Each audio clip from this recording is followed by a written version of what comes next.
সবাইকে পড়ন্ত বিকেলের শুভেচ্ছা জানিয়ে আজকের এই ভিডিওটা শুরু করছি। এখন আছি ফুলের রাজ্য গদখালিতে, ফুলে ফুলে সমাহার এবং লোকের আনাগোনা। আমরা এই মুহূর্তে যেটা আছি দেখেন, এখানে যে আপনার ছাতার একটা ছাউনি দেওয়া, এত চমৎকার জায়গা। এখানে আসলে মন এমনিতেই ভালো হয়ে যায়। এত চমৎকার, এত সুন্দর একটা জায়গা দেখেন।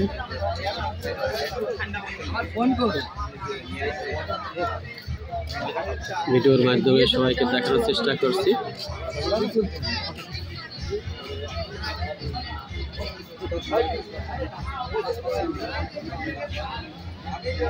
এখানে দেখেন রেস্টুরেন্ট রয়েছে, আপনি এখানে যথেষ্ট পরিমাণে বসে সময় অতিবাহিত করতে পারবেন, পরিবার নিয়ে বসে বিশ্রাম নিতে পারবেন। তেমনই একটা জায়গা, মনোরম একটা পরিবেশ।